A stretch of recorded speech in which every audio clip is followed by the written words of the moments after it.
Bienvenue sur Avant j'étais prof, le podcast des enseignants en reconversion. Je m'appelle Florence, j'ai été professeure des écoles pendant 6 ans et j'ai créé cette émission en 2020 pour me motiver à quitter un métier qui ne me convenait plus. Aujourd'hui, j'aide les profs qui le souhaitent à avancer sur le chemin de la reconversion professionnelle. Dans l'épisode du jour, je reçois Gaëlle et Manon, 2 ex-profs qui se sont formés à des métiers du web dont vous avez sûrement déjà entendu parler. La rédaction web SEO, le content management, les réseaux sociaux, le marketing digital, bref, des sujets qu'il est indispensable de maîtriser quand on souhaite travailler à son compte et se faire connaître. Après plusieurs années d'exercice, Manon a décidé d'aller plus loin, en formant des enseignants à développer chacune de ses compétences. La promo d'été de sa formation rouvrira ses portes le 21 juin prochain, et Gaëlle, l'une de ses anciennes élèves, travaille aujourd'hui à ses côtés. Ensemble, on analyse comment le marketing digital permet de consolider un projet entrepreneurial. Alors si vous songez à quitter la classe pour travailler à votre compte, quel que soit votre projet, ouvrez bien grand vos oreilles car cet épisode pourrait grandement vous aider. Cher Manon, chère Gaëlle, je vous souhaite la bienvenue sur le podcast pour la seconde fois. J'ajouterai les épisodes auxquels vous avez déjà participé en description de cet épisode-ci, pour celles et ceux qui voudraient apprendre à mieux vous connaître. Mais pour l'heure, je vais commencer par vous demander de vous présenter. Et Manon, si tu veux, tu peux commencer. Alors moi, je m'appelle Manon Fayard. Donc effectivement, j'ai le plaisir de revenir sur ton podcast, Florence. Je te remercie pour cette invitation. Avec plaisir. Et donc je suis content manager et formatrice en stratégie digitale avec une formation qui est dédiée aux profs en reconversion. Et toi Gaëlle ? Donc je suis Gaëlle Lambert-Coucaud, consultante SEO locale et spécialisée en emailing. Je suis très heureuse d'être ici. Merci Florence pour ton invitation. J'ai rejoint il y a très peu de temps la formation de Manon pour lui donner un petit coup de main et c'est un grand plaisir d'entamer cette collaboration depuis quelques semaines. Voilà. Oui, et c'est très mignon parce que moi, quand j'ai connu Manon, toi Gaëlle, je te connaissais comme élève de Manon. Et de savoir que maintenant vous travaillez ensemble, c'est tout récent. Là, je trouve ça hyper beau et on en parlait un peu hors micro, mais ça fait un peu une boucle qui se boucle. Donc je trouve ça très chouette. Vous avez un point commun, c'est que toutes les deux, enfin vous en avez plusieurs en l'occurrence, mais notamment toutes les deux, vous avez été profs. Est-ce que, quand vous avez décidé de quitter l'éducation nationale, vous saviez déjà que votre future carrière serait celle qu'elle est aujourd'hui, ou est-ce qu'il y a eu des petits détours, des changements d'avis? Comment ça s'est passé? Manon, tu peux commencer si tu veux. Franchement, si on m'avait dit il y a 6 ans à peu près, après une carrière dans l'enseignement, tu seras à ton compte, tu seras content manager, rédactrice web ou consultante SEO, je l'aurais jamais imaginé pour la simple et bonne raison que je ne connaissais pas ces métiers. Donc ça c'est certain. Par contre, quand j'ai quitté l'éducation nationale, c'était dans le contexte d'un burn-out. Et je savais qu'il fallait que je trouve quelque chose pour me relever et puis voilà, changer de carrière. Je savais qu'il fallait que je change de carrière. Et il fallait que je trouve quelque chose qui soit une reconversion qui soit assez rapide parce que il y a tout le contexte de la vie aussi familiale qu'il fallait assurer. Et je savais aussi ce que je ne voulais plus. Donc finalement, rétrospectivement, je me dis j'ai réussi à répondre à un certain nombre de critères en quittant l'éducation nationale pour certaines choses, comme par exemple le fait d'avoir des rapports hiérarchiques très lourds, le fait de toujours être transbahuté d'une école à l'autre, et finalement je me retrouve à travailler chez moi, sans pression hiérarchique, donc pour moi ça c'est un pari réussi.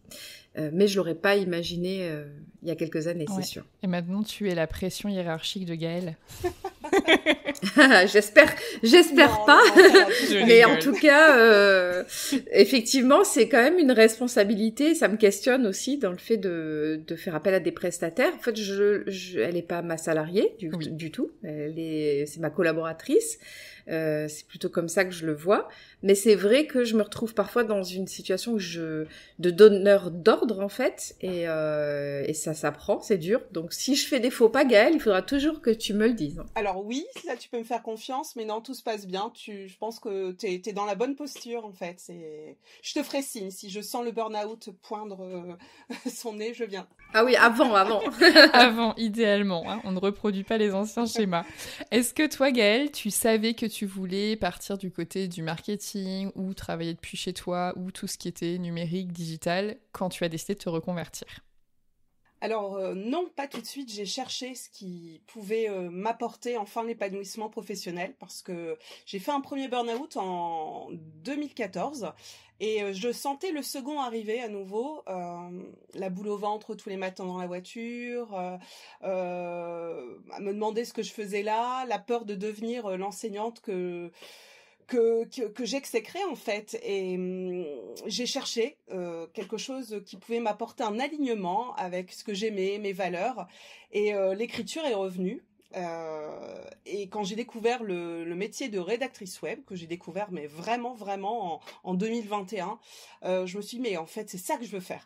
Donc ça m'arrangeait, comme toi Manon, il me fallait aussi une formation qui soit assez courte, parce que oui, il y a la vie de famille, il y avait aussi le boulot à côté, et puis il était hors de question que j'arrête de m'investir pour ma classe, les enfants n'y étaient pour rien, donc voilà, c'est tombé à pic. Et quand j'ai quitté l'éducation nationale, ça faisait presque 2 ans que la société était déjà ouverte, donc j'ai vraiment pris le temps de me former, vraiment de monter en compétences, de me trouver mes premiers clients, puis de réussir à les fidéliser pour pouvoir faire le grand saut sereinement. Et c'est ce qui s'est passé. Et du coup, toi, tu faisais d'abord que de la rédaction web et ensuite, tu as décidé d'élargir. Est-ce que tu veux bien, t'en as parlé un petit peu dans l'épisode que tu as fait en solo, mais tout le monde ne l'a pas forcément écouté. Est-ce que tu voudrais bien nous expliquer pourquoi tu as fait ce choix-là ?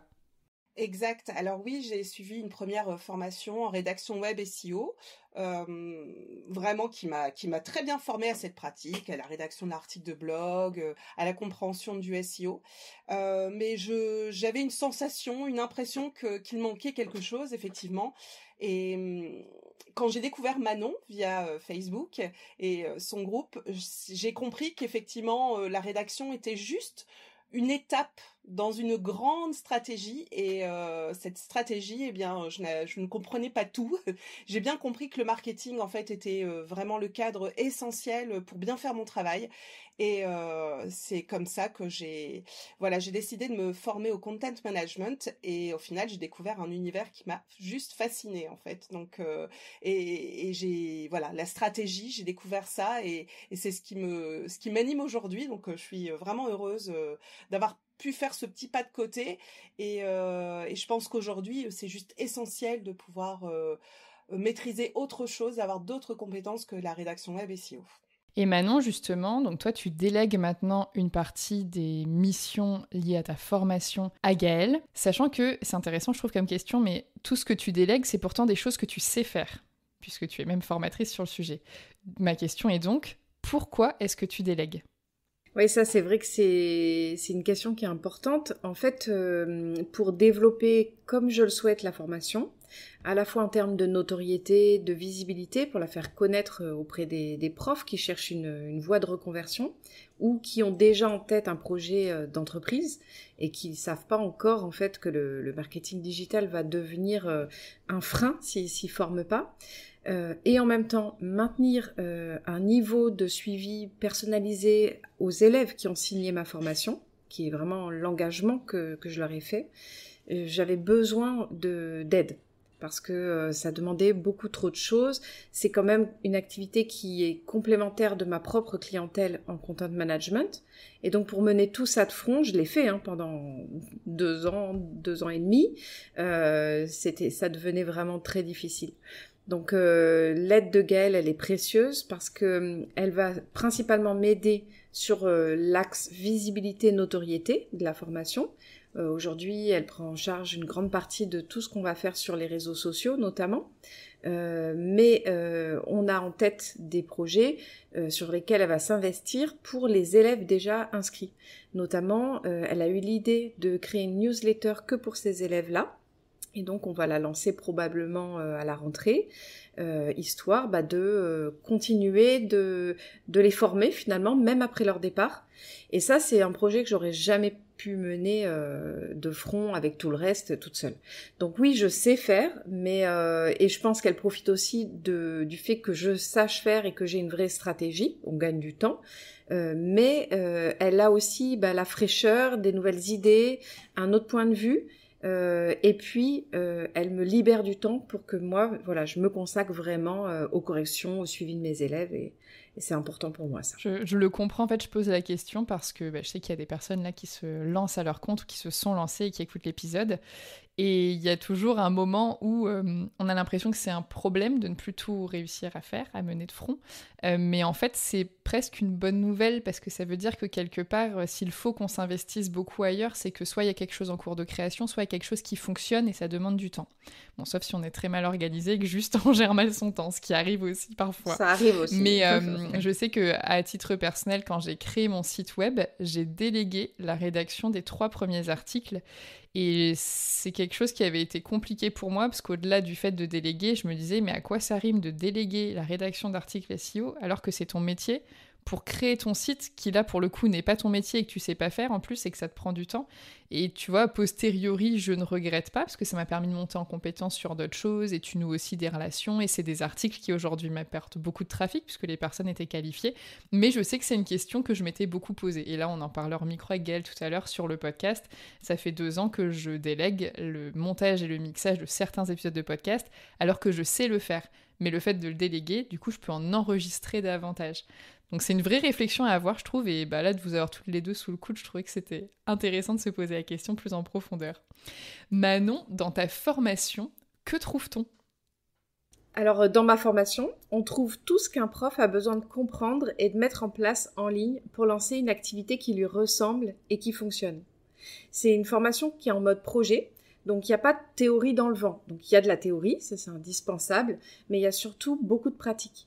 En fait, chaque étape, elle sert à construire son offre, à créer son identité de marque, à définir sa stratégie de visibilité, et elle est ponctuée par des exercices concrets. En fait, ce que j'ai voulu faire, c'est accompagner les élèves à sortir du flou.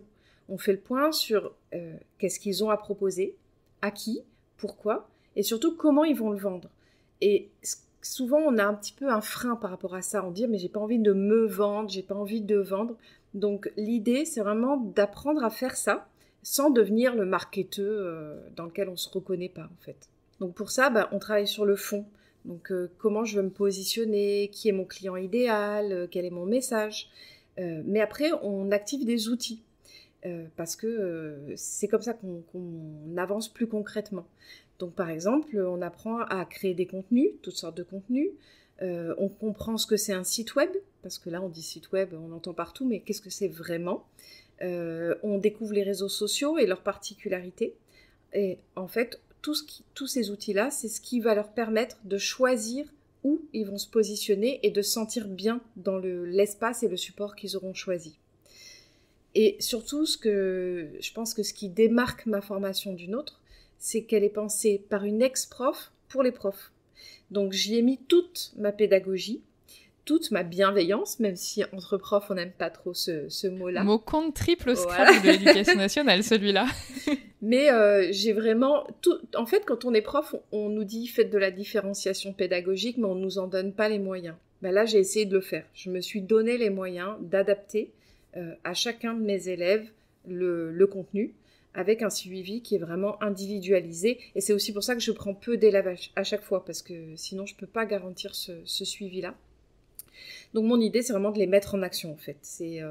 Donc moi, je suis là à chaque étape et je veille au grain. Je leur dis, tu te souviens, il faut que tu avances sur ça, tu as tel objectif. Donc bien sûr, ça reste flexible, mais s'ils veulent avancer, je suis quand même là derrière pour pousser un petit peu. Et donc c'est... pour moi, le fait que Gaëlle, qui est une ancienne élève, soit là aujourd'hui, c'est la preuve que c'est efficace comme méthode, parce qu'elle a acquis des compétences, qu'aujourd'hui, elle utilise à mes côtés comme elle les utilise aux côtés de ses clients. Donc pour moi, c'est une boucle qui est bouclée et qui me fait très plaisir. C'est ça. Moi, quand j'entends tout ça, je me dis que si j'avais connu ta formation il y a 2 ans et demi avant de créer mon site et d'essayer de tout penser côté avant j'étais prof, j'en aurais peut-être bien fait partie. Ça m'aurait fait gagner un temps précieux parce que du coup, je me suis formée un peu comme j'ai pu avec des mini-formations, des mini-webinaires, des mini-tutos YouTube et puis bon, un peu d'expérience personnelle sur le tas aussi, mais bah, ça prend plus de temps et mine de rien, quand on est à son compte, il faut aussi savoir que le temps, bah, c'est de l'argent. Oui, c'est vrai. C'est ça, faut pas l'oublier. Toi, Gaëlle, qu'est-ce qui t'a donné envie de suivre cette formation et pas une autre? La personnalité de Manon, déjà, c'est hyper important. Ouais. Mais voilà, Manon, j'apprécie sa bienveillance, sa générosité, parce que c'est vrai qu'il faut savoir qu'elle donne beaucoup de son temps, elle partage beaucoup, et que même en ayant fini la formation, elle est toujours là pour répondre à une question, à une demande particulière. Et voilà, on a confiance en fait quand on échange avec Manon. Et c'était important. Je sortais d'une formation où j'ai eu quelques désillusions. En fait, ça devient la formation que j'ai suivie. Je ne la citerai pas, mais elle devient une grosse machine. Et je pense qu'on s'en comprend. Tu vois de qui je parle. Et c'est vrai que c'est quelque chose qui m'a refroidi. Et j'avais ce besoin de proximité, c'est ce besoin de confiance. Donc c'est ce que j'ai trouvé avec Manon. Et la formation. Le fait qu'elle propose vraiment une globalité de compétences et ce schéma complet, c'est ce qu'il me fallait. Et pour rebondir sur la formation de Manon, vraiment, ce qui est génial, c'est qu'on a certes une montée en compétences, on développe énormément de compétences dans plein de domaines, mais on finit aussi avec un produit fini. On a notre site, les contenus de notre site internet. Et maintenant, on peut même avoir son site internet, et ça c'est juste extra. Oui. Parce que effectivement, Julien, le mari de Manon, qui est développeur web de l'agence 8.4, m'a développé mon site, et c'est vrai que c'est juste génial d'avoir ce package de A à Z, le contenant, le contenu, et on est prêt pour faire le grand saut en fait. C'est ça. Et tu as soulevé un point hyper important quand on a commencé à travailler ensemble avec Manon pour le partenariat dans le cadre de sa formation. Elle m'expliquait justement que les exercices que les élèves font en cours de formation, ils les font vraiment sur du concret. Et c'est pour ça qu'il y a une forme de sélection à l'entrée de personnes. C'est pas juste apprendre pour apprendre, c'est vraiment avoir un projet derrière, puisqu'en fait, les élèves travaillent directement sur ce projet.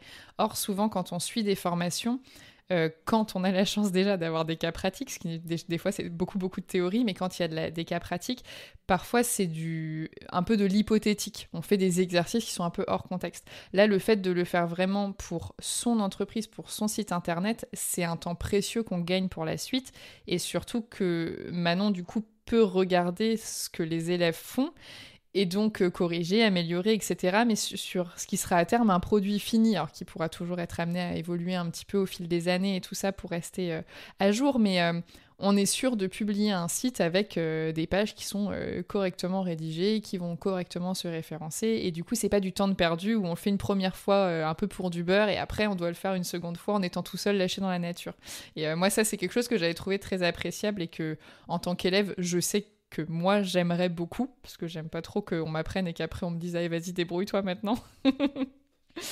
Comment avez-vous trouvé vos premiers clients et comment trouvez-vous vos clients maintenant? C'est-à-dire, est-ce que c'est de la même façon? Est-ce qu'il y a des choses qui ont changé? Gaëlle? Alors, quand j'ai commencé, j'ai fait énormément de prospection à froid. C'est un système que j'aime beaucoup, en fait, faire un petit audit, une analyse de l'existant, et puis aller proposer de la valeur comme ça, voilà. Et ça a pas mal marché, en fait. Donc, d'ailleurs, ouais, mes clients historiques, qui sont toujours mes clients, que j'ai réussi à fidéliser, c'est comme ça que je les ai trouvés.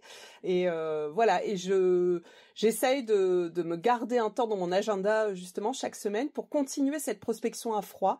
Donc voilà, que j'aime beaucoup. Je sais, la prospection c'est un grand sujet justement hein, quand on change de boulot, quand on est vraiment loin de tout ça, mais voilà, faut pas en avoir peur parce que on peut y trouver du plaisir aussi. Aujourd'hui, Je fais pas mal d'événements de réseau. J'aime bien le contact humain, le contact en vrai. Je travaille de plus en plus en local et je trouve ça génial de pouvoir rencontrer les gens en chair et en os. Donc voilà, le réseau m'apporte aujourd'hui de nouveaux clients, nouvelles perspectives en fait, et j'apprécie beaucoup. Les réseaux sociaux, les fois où j'ai eu des clients via les réseaux sociaux, c'est quand j'ai apporté mon aide. C'est arrivé 3 fois, dont une fois il y a pas longtemps. Effectivement, c'est en allant sur des groupes Facebook et répondre à des besoins de conseils il y a eu un échange qui s'est poursuivi après via Messenger et ça a porté ses fruits. Voilà, mais Ok. je n'ai pas été assez disciplinée sur LinkedIn pour encore pour en voir les effets. Voilà, j'y suis beaucoup pour mes clients et j'y suis moins pour moi, parce que j'essaye de reprendre. C'est difficile d'être partout Et on sait pour tout le monde. qu'il faut être régulier, effectivement, prendre le temps de poster, mais aussi d'aller échanger, d'aller commenter aussi, parce que juste poster et se sauver, ça n'est pas du tout efficace. Et c'est vrai que c'est un temps aussi à se garder dans l'emploi du temps chaque semaine. Voilà. Exactement. Et toi, Manon, as-tu trouvé tes premiers clients et comment les trouves-tu maintenant ? Mes tout premiers clients, c'était que sur de la rédaction web. Je m'étais inscrite sur une plateforme qui existe peut-être encore aujourd'hui, qui s'appelle Scriber, oui. Où j'étais payée des cacahuètes. Oui, c'est ce que j'allais dire. J'avais pas de contact direct avec les clients. En fait, on reçoit un brief, mais on peut en gros pas communiquer avec eux. Donc je m'étais fait la main, au moins je me disais c'est un peu anonyme, je prends pas trop de risques, donc j'avais trouvé ça finalement assez satisfaisant pour ce côté-là. Et ensuite, dans mon réseau perso, en fait, j'ai découvert quand je me suis reconvertie que j'avais un ami de mon époque étudiante qui avait créé son agence web.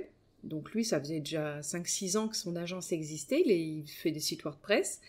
Et il m'a dit « Ah, mais tu te lances dans la rédaction web, bah, si tu veux, je t'envoie plein de missions. » Et donc, j'ai commencé à écrire pour les sites de ses clients. Donc franchement, je le remercie encore aujourd'hui parce qu'il m'a permis non pas d'être en contact direct avec les clients, parce qu'il a toujours été à l'interface entre nous, mais par contre, quand j'avais des questions, besoin de précision, il a toujours fait le lien. Et en plus, il m'a apporté quand même pas mal de missions, alors que j'avais aucune expérience. Et c'est de là, en fait, que j'ai compris qu'il fallait que j'ai des partenaires qui soient des créateurs de sites. Et je pense que si on met les pieds dans ce métier, c'est un super bon moyen de trouver des clients. Moi, c'est ce qui m'a fait vivre pendant les 2 premières années de mon activité, sans que j'ai besoin de prospecter, en gros. Je me suis bien installée en fait sur Facebook, je me suis montrée sur tout un tas de groupes, j'ai répondu, apporté mon aide, etc. Des créateurs de sites m'ont repéré, ils ont trouvé que mes réponses étaient pertinentes. Et du coup, je suis devenue leur rédactrice officielle et ça a rempli mon agenda, ça m'a fait mon chiffre d'affaires. Alors, les projets étaient pas tous super passionnants, hein, c'est pas non plus, voilà, c'était pas toujours très bien payé, mais il y avait un flux entrant de clients permanent. Bon, après, c'était aussi une époque un peu... c'était un peu les 30 glorieuses de... Ça a changé quand même. Parce qu'en 2020, oui, voilà, en 2020, il y a eu le Covid, toutes les entreprises voulaient un site web, du coup, il fallait des textes, enfin bon, il y avait un contexte économique très différent, mais ça, c'est vrai que ça m'a mis le pied à l'étrier. Par contre, les clients que j'ai aujourd'hui, en gros, c'est des clients que j'ai soit depuis mes débuts, ça j'en ai plusieurs, avec qui je travaille depuis 2018, où on a fait ensemble tout le chemin, quoi. Et j'ai des clients qui se greffent, mais on est toujours sur du long terme. J'ai des clients depuis 2 ans, des clients depuis 1 an. Bon, là, j'ai une nouvelle cliente qui vient d'entrer, mais on est parti pour 1 année de travail au moins. Donc, voilà, du coup, je ne suis pas trop dans une démarche de prospection. D'ailleurs, j'en parle assez peu, je cherche pas vraiment activement de clients, mais ça veut pas dire que j'ai raison. Et en fait, ce que je veux dire, c'est qu'il faut peut-être pas faire comme moi, parce que le jour où il y a un gros client qui part, si on n'est pas visible, si personne ne sait qu'on existe et que on fait ce métier-là, c'est plus dur de le remplacer aussi. Donc voilà, donc je dirais que pour moi, ce qui m'a servi et qui doit toujours fonctionner, c'est la présence au moins active sur un réseau social qu'on détermine. Je pense qu'effectivement, LinkedIn, aujourd'hui, dans nos métiers, ça, c'est très porteur. Mais si on veut toucher des entrepreneurs plutôt micro-entreprises ou très petites entreprises, une présence sur des groupes locaux Facebook, ça a encore une portée. Ouais. Et puis, effectivement, avoir un site web optimisé pour le SEO, c'est un moyen d'avoir un trafic organique et de la clientèle entrante. Oui, puis de montrer ce qu'on est capable de faire aussi. Ça te fait aussi une petite... qu'on appelle ça une sorte de portfolio, un petit peu... voilà, oui. une petite vitrine, on va dire. Moi, je suis une extrêmement mauvaise élève en la matière, puisque j'ai jamais travaillé le SEO de mon site, c'est une catastrophe. On est toujours mal chaussés, hein, je trouve. Non, mais c'est vrai. Il y a plein de choses qu'on fait parfaitement pour nos clients et que pour nous, comme on peut le faire un peu quand on a le temps, du coup, on se dit que comme on a le temps tout le temps, on le fera plus tard et puis résultat, on le fait pas. Donc en fait, on a tendance à ne pas être les mieux lotis dans notre domaine de prédilection. Mais je pense que c'est valable. Moi, je suis sûre que si on va voir un ostéopathe, il a mal au dos et il règle pas le problème parce qu'il se dit qu'il a plein de collègues qui le sont aussi et que s'il a vraiment besoin, il ira voir. Je sais pas, mais en tout cas, les dentistes ont tous de belles dents. Donc, c'est pas leur faux. Portfolio. Je vais chez la dentiste dans 1 mois pile poil, je regarderai si elle a des belles dents. Est-ce que, donc là, Manon, la première fois qu'on a collaboré ensemble pour l'ouverture de la formation, c'était pour la session d'hiver au mois de décembre. Donc tu avais ouvert 10 places. Les 10 places ont été prises par des profs qui veulent changer de métier. Il y a eu ensuite la session du printemps, donc c'était au 21 mars, et il y a 8 profs qui se sont inscrits. Et là, la prochaine, c'est au 21 juin, la session d'été. C'est très cyclique. Il y aura encore 10 places d'ouvertes. Est-ce qu'il y a des changements, des mises à jour à venir pour cette session-là, sachant que pour celles et ceux qui en veulent plus, il y a donc l'épisode qu'on avait enregistré avec Manon en novembre dernier qui se trouve dans la description de l'épisode que vous pouvez aller écouter pour avoir beaucoup de détails. Mais est-ce que là, pour celle-là, il y a du changement à venir ? Il y a un module complet sur l'emailing qui a été ajouté, mais je pense que la dernière promo en a bénéficié. J'ai plus tout à fait le calendrier d'intégration, mais je crois que c'était juste avant qu'ils arrivent. J'ai mis en place des assistants virtuels. En gros, c'est des robots qui sont des mini-profs. Ils sont spécialisés, l'un dans le SEO, l'autre dans le marketing digital et l'autre dans la rédaction web. Et ils sont coachés pour... entraînés, pour aider les élèves dans leurs exercices. Donc, ils sont normalement bridés pour pas donner les réponses, mais ils sont censés apporter des conseils. Donc ça, c'est une nouveauté, alors qui est encore en phase de test, parce que les élèves les essayent, mais il me faut aussi leur retour sur ce sujet pour améliorer l'outil. Là, par contre, ce qui va changer... Alors, est-ce que ceux de juin vont en bénéficier immédiatement ? Je ne pense pas, mais par contre, ça va être d'ici la rentrée au plus tard. On lance 2 gros partenariats en fait sur le contenu de la formation. Le premier, c'est avec Camille Gillet, qui est une storyteller de marque, qui a d'ailleurs sorti un bouquin sur le sujet aux éditions Erol. Donc j'ai réunion avec elle la semaine prochaine pour vraiment boucler complètement sa proposition. Donc on va ajouter ensemble, alors quelle forme ça prendra, masterclass, module, avec théorie, pratique, tout ça, ça va être à déterminer et j'en parlerai bientôt quand ce sera fait. Mais donc les élèves, ils vont en bénéficier de son expertise en storytelling de marque pour pouvoir améliorer tout le travail de branding qu'ils vont faire sur la première étape, ça c'est sûr. Et moi, mon petit rêve serait qu'elles les aident dans la rédaction de leur page à propos. Donc ça va être des choses dont on va parler ensemble. C'est une proposition qui sera faite à tous les élèves déjà inscrits, mais qui sera aussi inclus ensuite d'office dans le programme. Et la deuxième chose qui se lancera peut-être un petit peu avant d'ailleurs, c'est on l'a un peu évoqué tout à l'heure avec Gaëlle. En fait, donc mon mari, il est aussi développeur web et ensemble on a monté l'agence 8-4. Et notre idée, c'est de systématiser une offre de sites web à tarif ultra compétitif pour les élèves. Parce qu'aujourd'hui, quand on entre dans ma formation, on prépare sa stratégie, on prépare tout son contenu, mais il nous manque l'outil, le contenant finalement, dans lequel les mettre. Donc on se retrouve dans la situation où il y a des élèves qui se lancent sur des solutions en glisser-déposer, no-code comme WordPress, sauf qu'ils n'ont aucune compétence là-dedans. Parfois, ça les terrifie. Ils font des sites pourris, il faut bien le dire, en termes de performance, etc. Ou alors, ils vont mettre 2 ans à le faire. Donc, on n'est plus dans la proposition de tu sors de ta formation et tu es prête à te lancer sur le marché. Ou alors, on a des personnes qui payent 1000, 1500, 2000 € un prestataire pour avoir un site web. Donc du coup, pour résoudre cette difficulté-là, on travaille sur une offre avec un site très performant. Notre positionnement, c'est le site ultra léger, écologique, et qui sera complètement structuré conformément à tout ce que moi je leur fais produire en fait. Okay. Donc ils n'auront plus qu'à compléter les cases avec un design sobre et personnalisé. Ils pourront changer les typos, les couleurs, voilà, il y aura beaucoup de possibilités. Et donc ça, c'est une offre qu'on fera aux élèves déjà inscrits aussi en termes de contenu. Donc après, il y a plein de petites choses, mais c'est pas possible de le lister parce que tous les savoirs en fait SEO ou marketing qui vont évoluer vont être mis à jour. Ça dépend de l'actualité aussi, tu vois.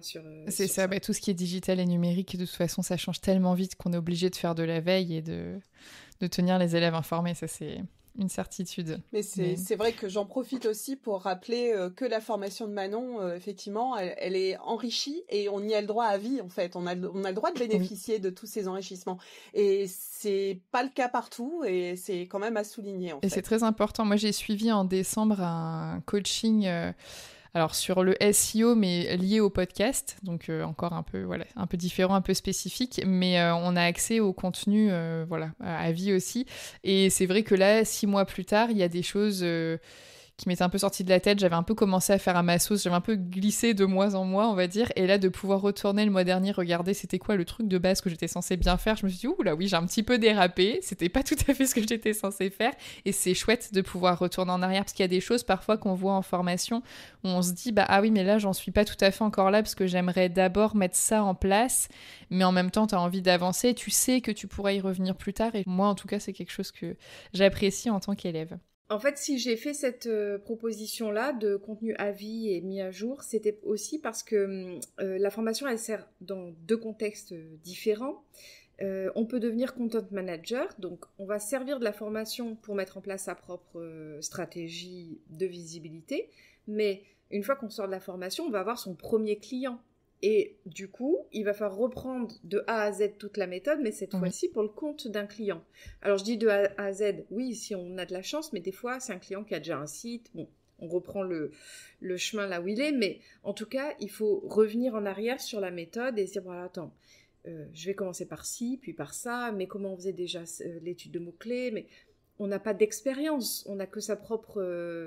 la traversée qu'on a faite dans la formation, ce qui est déjà bien, mais qui est bien sûr insuffisant pour se sentir complètement libre et légitime de prendre un client. Donc l'idée, c'est ça, c'est d'avoir la boîte à outils à dispo pour toutes ces premières missions, tant qu'on ne s'est pas fait sa propre méthode, son propre processus. Et mon idée seconde, c'est qu'il y a des gens qui vont se lancer dans ma formation avec un projet d'entreprise en tête. Par exemple, je vais être organisatrice de voyage, mais peut-être que dans 5 ans, ils auront envie d'être fleuristes. Et donc, ils peuvent reprendre le contenu de la formation et rebrander, retravailler toute leur nouvelle identité de marque et leur stratégie avec la même méthode qui aurait été mise à jour pour ce nouveau projet professionnel. Et donc voilà. Donc mon idée, c'est que ça les accompagne dans leur vie d'entrepreneur. C'est ça, longtemps. Sachant qu'une vie d'entrepreneur peut être amenée à changer beaucoup. On ne sait jamais de quoi demain est fait, voilà, ce qui est chouette, moi je trouve. Qu'est-ce que vous diriez l'une comme l'autre à un ou une prof qui veut se lancer, mais qui sent qui pense en tout cas, peut-être à tort, qu'elle n'a pas l'âme d'une entrepreneur? Pour moi, être entrepreneur... c'est créer un projet qui est aligné avec ses valeurs et le porter, en fait. Donc je pense que dès lors qu'on a un projet et qu'on a envie de se mettre en action, on est entrepreneur. Bien sûr, il y a tout ce côté business qui peut faire peur, etc. Mais aujourd'hui, il y a tellement de ressources. Une auto-entreprise, finalement, c'est très simple à gérer. On n'a pas besoin d'avoir de compétences particulières en économie, en finance. Il y a quand même des ressources. Je pense à la Micro by Flow, Oui. super newsletter, voilà, qui nous apporte tout ce dont on a besoin pour avancer de façon carrée au niveau légal et juridique. Et c'est vrai que aujourd'hui voilà, être entrepreneur, c'est apprendre à se faire confiance aussi et essayer d'agir en fonction de ce qui nous anime et voilà, il faut essayer. On s'en fait une montagne, mais voilà, c'est vrai qu'on n'est pas seul. Il y a beaucoup de communautés avec lesquelles on peut avancer. Oui, et souvent, on se fait une montagne de ce qu'on ne connaît pas et ce qui nous fait le plus peur. Qu'on anticipe, en tout cas, qui va être le plus compliqué, n'est souvent pas ce qui finalement va vraiment être le plus compliqué. Je sais pas si vous voyez ce que je veux dire. Moi, je sais que j'avais peur de choses en me disant que ça allait être les plus complexes à gérer et qu'il y a d'autres choses auxquelles je n'avais pas pensé parce que je pensais que ce serait simple. Finalement, les trucs compliqués, c'était très simple et les trucs auxquels j'avais pas pensé, c'était compliqué. C'est une aventure de toute façon. On découvre, Exactement. on avance, il y a des choses qui étaient pas. Prévues. Exactement. Et ça, faut le rappeler, on ne s'ennuie pas quand on est entrepreneur. Non, c'est juste extra. Manon, es-tu d'accord avec ça? Est-ce que tu as des choses à ajouter? Oui, moi je valide complètement ce que vous avez dit. Et puis je dirais même que l'âme d'une entrepreneur, ça n'existe pas vraiment en fait. Ou en tout cas, c'est pas un truc magique, c'est quelque chose qui se construit. Quand on se lance, on entend plein d'injonctions, faut faire comme si, il y a ça à faire, nanana, donc ça stresse. Mais en fait, il faut tester, et puis il y a des choses qui seront pas pour soi, mais qui marcheront pour les autres. Il faut se faire son petit chemin. Et ensuite, je me dis, quand on a géré 28 CE1, un jour de pluie, avec des travaux dans la cour, et puis des élèves multi-10, et toutes les problématiques familiales qui peuvent se regrouper. En fait, on peut tout faire. Un tunnel de vente, c'est rien du vrai. tout. Voilà. Donc, il faut dédramatiser, à mon avis, la situation. Et moi, je viens d'une famille de fonctionnaires. On m'a pas formée, on m'a pas élevée dans l'idée d'avoir une entreprise et j'ai réussi. Donc, je pense que tout le monde peut réussir, vraiment. C'est un très bon rappel. Je sais que parfois, je rencontre des difficultés à faire certaines choses qui sont nouvelles parce que j'aime pas trop. Je suis un peu de la team, c'était mieux avant. Dès qu'il y a un logiciel qui change ou que je dois faire un truc que je connais pas, tu sais, je repousse jusqu'au dernier moment où je regrette d'avoir tant repoussé. Et après, je me dis, mais ça pourrait être pire, Florence, tu pourrais être en classe. et du coup, je me demande, mais où est passée la Florence du début de la reconversion où elle procrastinait rien parce qu'elle était contente de tout faire. Et là, maintenant, j'ai un peu tendance à oublier d'où je viens parfois et me dire, eh oh, redescends là. Je vais vous poser une dernière question. Est-ce qu'il y a quelque chose, lié à votre métier évidemment, que vous auriez aimé savoir plus tôt ? Qu'on n'a pas besoin de devenir quelqu'un d'autre, en fait. Ah oui. Quand je songeais à partir par tous les moyens de l'éducation nationale, au final, je me mettais toujours des obstacles et c'était toujours les mêmes en me disant « Oui, mais en fait, toi, t'es juste prof. » D'ailleurs, on nous a toujours définis comme ça, « Toi, t'es prof. » C'est comme ça que je me définissais. Je ne sais faire qu'enseigner. La vente c'est juste impossible, je sais pas me vendre, enfin bref, je me trouvais tout un tas d'excuses parce que je pensais qu'il fallait devenir quelqu'un d'autre. En fait non, on repart pas à zéro, on change juste de cadre et en fait on apprend de nouvelles compétences, mais en restant soi-même, on peut être aligné avec ce qu'on est. Et puis de toute façon, dans notre carrière éducation nationale, on a appris énormément de choses et de vrais atouts en fait qu'on minimise et on les savoure. En fait, on en prend conscience vraiment quand on est parti. Donc on se dit ah ben oui, mais en fait ça je sais le faire et ne serait-ce que l'organisation en fait. par rapport à d'autres collègues de formation qui ont pu se reconvertir aussi, nous les profs, on est quand même vachement forts en organisation, en programmation, répartition, rétro-planning, et tout ça, ça nous semble naturel, et pourtant ça fait galérer beaucoup d'autres personnes qui viennent d'horizons différents, et rien que ça, c'est une compétence précieuse. Donc tout ça, si je l'avais su avant, j'aurais peut-être pas attendu aussi longtemps, mais bon, après c'est comme ça, rien n'arrive par hasard, c'est ce que je me dis, mais voilà. Ok, et toi Manon ? Moi, je dirais qu'il faut pas attendre que les choses soient parfaites pour se lancer. J'en ai vu des personnes perdre un temps pas possible parce qu'ils n'avaient pas de logo, un nom de marque, une stratégie, un site web. Et moi, la première, j'ai mis beaucoup de temps à assumer de pas avoir une com, un nom, un truc, et me lancer comme ça. Et en fait, c'est trop dommage. C'est du temps perdu. C'est parce que les belles choses, les choses qui ont du sens, on les construit en essayant et en se disant non, mais oui, mais ça je garde pas. Donc par exemple, ma newsletter, je l'ai lancée sans vraiment avoir d'objectif en tête, sans qu'elle ait un nom, un positionnement. Voilà, c'était bon, je fais une newsletter. Mais c'est pas grave parce que les premiers épisodes, ils avaient un sens quand même, ils ont apporté des choses. Bon, aujourd'hui, elle a vraiment trouvé sa place, son sens, il y a tout un cheminement, mais j'aurais jamais pu sortir ça en premier, en fait. Donc voilà, je me dis, il faut pas attendre que tout soit parfait, de la même manière qu'il faut pas se lancer, attendre d'être sûr de vouloir être content manager, par exemple, pour se former au marketing digital. Il faut commencer à se former.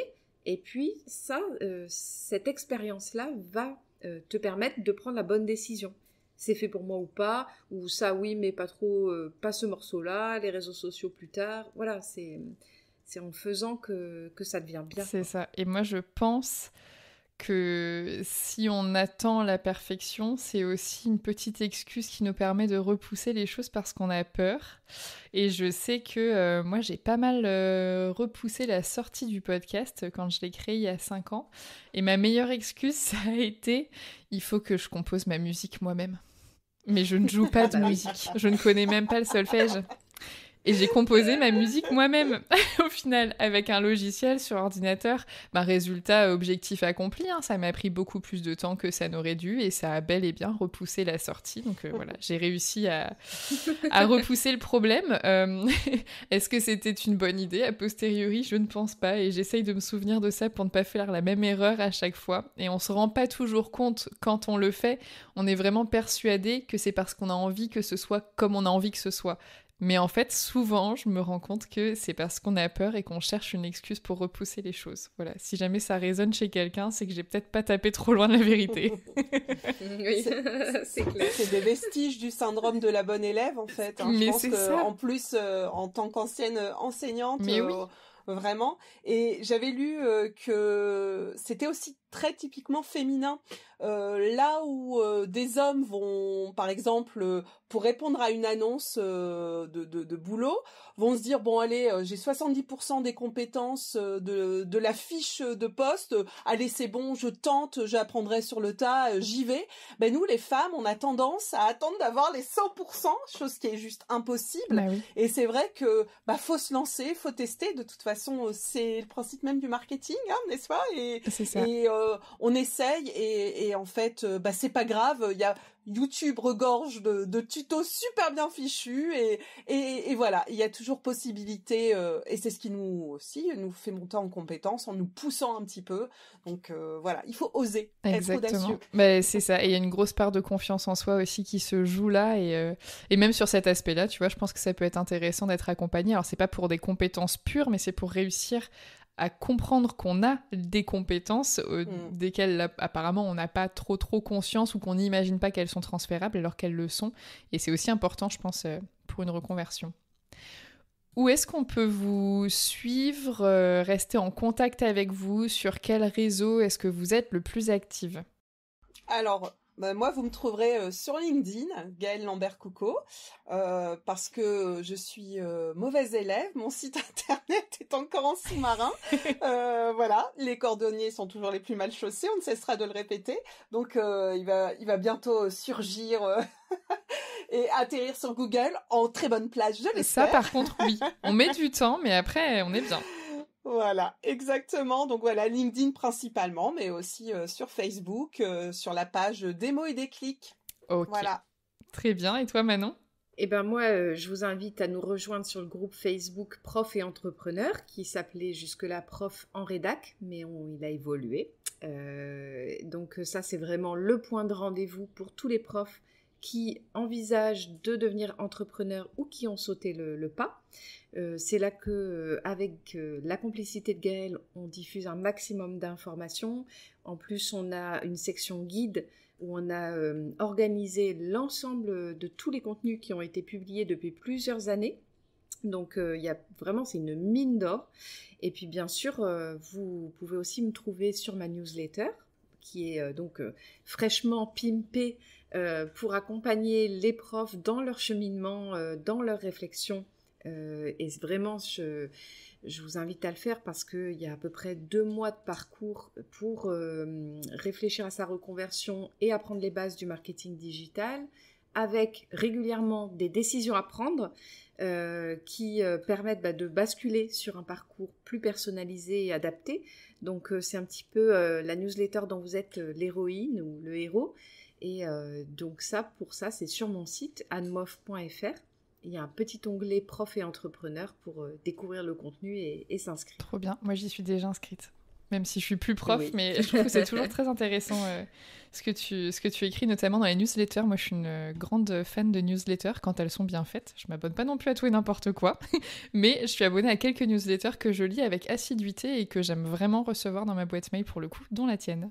Ah bah moi j'adore la tienne. En plus tu nous fais toujours des préconisations culturelles que j'adore. À chaque fois je vais voir et c'est génial. J'y raconte toute ma vie. Et je trouve que c'est un format où c'est peut-être moi que ça regarde, mais je m'y sens très en sécurité. Pourtant il y a du monde, je sais qui la lit et puis je vois qu'elle est bien ouverte en plus pour le coup. Mais je sais pas, je m'y sens bien. Puis il y a plus de place pour écrire que sur Instagram par exemple où je passe aussi beaucoup de temps. Et ouais, je sais pas, les retours je trouve sont enrichissants. Comme les gens répondent par mail, ils répondent aussi des choses plus longues et un peu plus intimes et du coup ça crée des échanges très intéressants. Donc voilà. Et ben c'est parfait. Je vous remercie à toutes les deux d'avoir participé pour la 2e fois au podcast. Jamais 203, peut-être que vous reviendrez un jour.